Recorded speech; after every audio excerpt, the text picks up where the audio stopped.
Qual foi sua maior inspiração para escrever fantasia? Bem, no início foi a série Harry Potter, né? A série de filmes. Pois eu sempre gostava de desenhar gibis, depois mangás, mas ainda não tinha adentrado a literatura. Até certo momento, quando eu avancei na escola, acho que cheguei no ensino médio, o tempo vai diminuindo, a gente tem que fazer mais atividades, tem mais exercícios. Eu não tinha mais tanto tempo disponível para estar desenhando. E aí foi o tempo que saiu o primeiro filme do Harry Potter, eu li o livro e percebi que eu poderia então fazer aquilo que eu desenhava através da literatura. E foi depois daí que nasceu o primeiro esboço de Grendel. Você escreve com um plano definido ou deixa a história te guiar? Bem, a maior parte é definida. A primeira coisa que eu fiz quando foi desenvolvendo a história de Grendel foi realmente anotar os pontos-chave que vai acontecer na história, e isso destrinchado nos 5 livros que vão compor a série. Então, todos os principais pontos, eu meio que já sei o que vai acontecer. No entanto, como os personagens meio que ganham vida no decorrer aí de cada capítulo, então tem algumas pequenas nuances, alguns detalhes que realmente acabam até me surpreendendo, inclusive a atitude de alguns personagens, mas só que tudo acaba fazendo sentido. Eu acho que, como eu tive muito cuidado no início de fazer algo muito coeso, então mesmo esses personagens me surpreendendo, acaba chegando no ponto que eu já tinha planejado. Você tem algum tipo de lance George Martin, por exemplo, não de matar os personagens, mas de estar indo no fluxo tão intenso que você acaba tendo que mudar a história de acordo com o desenvolver dos personagens e tal, daquilo que você tinha planejado? Não, até agora eu não tive esse tipo de feeling, não, mas o que eu meio que desenvolvi foi no segundo livro, foi a questão de deixar o espectador preso no livro, fazendo o seguinte: a gente acompanha a história em 2 pontos de vista, de 2 personagens diferentes, que é o de David e o de Nat. E aí, quando o de David tá avançando e chegando num ponto intenso, eu interrompo e vou pro ponto de vista de Nat. E aí segue a mesma lógica. Então sempre tá mudando, sabe? E deixando o leitor mais interessado. Qual o seu personagem favorito e por quê? Olha, mesmo que perguntar para um pai qual que é o seu filho favorito, né? Então, assim, é complicado. Mas o que eu posso dizer é do público.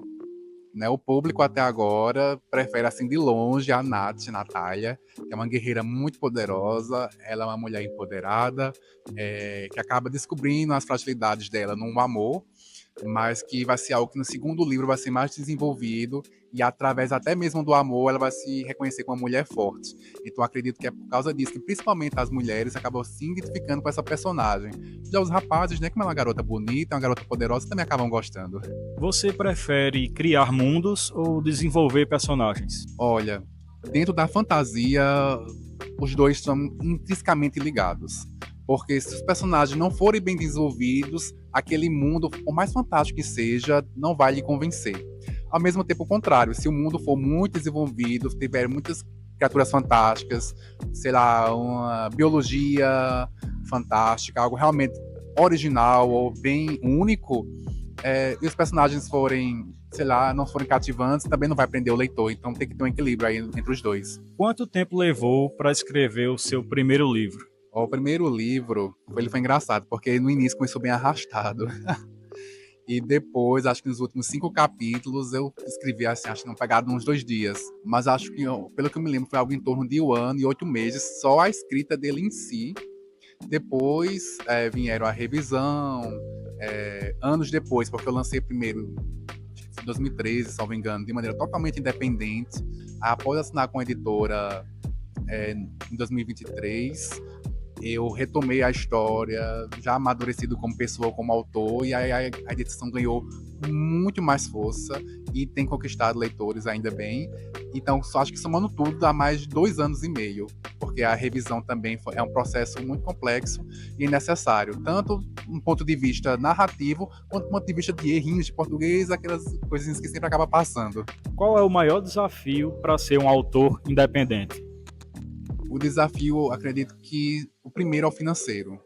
Você tem que ter um certo dinheiro ali para investir na sua própria obra e em você mesmo quanto autor. Ou seja, tráfego pago, anúncios, parcerias, pois muitos dos materiais que a gente vê em Bookstan, YouTube, a maioria só quer pago, nada é gratuito. Eles não aceitam, por exemplo, eu lhe mando o livro, você lê e você diz o que você achou, que tal? Não, eles não querem, mas assim, isso era coisa de 10 anos atrás.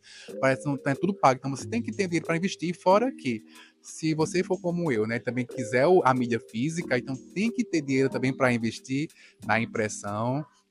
Infelizmente, o preço do papel no Brasil é muito caro, isso influencia diretamente o preço do livro. E a única maneira mais fácil, entre aspas, de você começar através do e-book em plataformas digitais como a Amazon, pois aí você não tem no início nenhum custo, né? Pode ter um custo no início para revisão, fazer a capa, mas então, tudo isso é um investimento. Então você tem que ter um dinheiro ali guardado, é algo que realmente tem que planejar. E fazer com calma, com o pé no chão, para não pular passos ou não ir para o caminho mais fácil, porque aí realmente vai acabar prejudicando o início da jornada. Você já pensou em escrever outro gênero? Não só pensei como eu vou escrever. Pós-Grendel tem 22 livros ali para eu escrever já, 22, cada um já com essa história mais ou menos destrinchada, pelo menos uma sinopse básica, e praticamente quase todos vão ser gêneros distintos, desde romance romântico, assim como também suspense, terror, e o próximo que eu acho que vai ser o que eu vou escrever pós-Grendel é um thriller policial, bem único assim, vai ser algo assim bem louco, mas que estou bem ansioso para começar a escrever. Já estou ansioso pelo de terror, eu gosto. Você já teve bloqueio criativo e como você lida com isso? Eu tive, sim. Na verdade, não chamo nem de bloqueio criativo, mas foi um estudo de como escrever. E foi no 4º livro, pois eu já escrevi já 4 dos livros. Falta só retomar eles para aquela revisão básica. Mas no 4º livro ele tinha uma complexidade porque eu não sabia como contar a história de maneira interessante. De maneira que não deixasse o leitor assim muito chateado, que não tá chata essa leitura, pelo que acontece na história. Então eu passei uns meses ali tentando aprender, estudando como contar isso para o leitor e deixar a leitura fluida, que é algo que é muito elogiado dentro da narrativa. E acho que foram uns 6, 8 meses.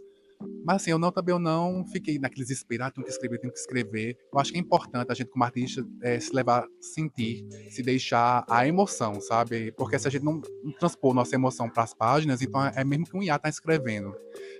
Então, por isso, eu não tive pressa, deixei as coisas vir com o tempo, fui estudando devagar, e quando veio, assim, foi de uma vez, sabe? Aí comecei a escrever, retomei acho que era só um 4º livro ainda eu tava, mas no instante saiu após essa pausa, deixa eu vir, e deu tudo certo. Qual conselho rápido você daria para novos escritores? Bem, o primeiro conselho é você ler bastante. Quanto mais você lê, mais facilidade você vai ter para escrever. E já quem quer entrar no mercado, você já tem algo escrito e quer entrar no mercado, estude o público na qual a sua obra conversa, estude com calma, veja se vale a pena você começar de maneira independente ou se você acha que seu texto tem qualidade para começar com uma editora, porque ambos têm vantagens e desvantagens, mas o que importa é você fazer um passo de cada vez. Você realmente estudar e principalmente tomar cuidado com as parcerias que você faz, porque, por exemplo, editora. Tem muita editora que se diz editora, mas na verdade é prestadora de serviço. Então, o que é muito importante é você até mesmo dialogar, procura algum autor na sua região, pessoas que já têm esse contato com a literatura. Tenho certeza que qualquer pessoa aí vai ficar super feliz em ajudar um autor iniciante a começar a sua jornada.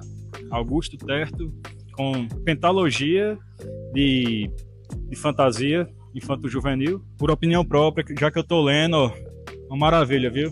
Tá de parabéns. Muito obrigado.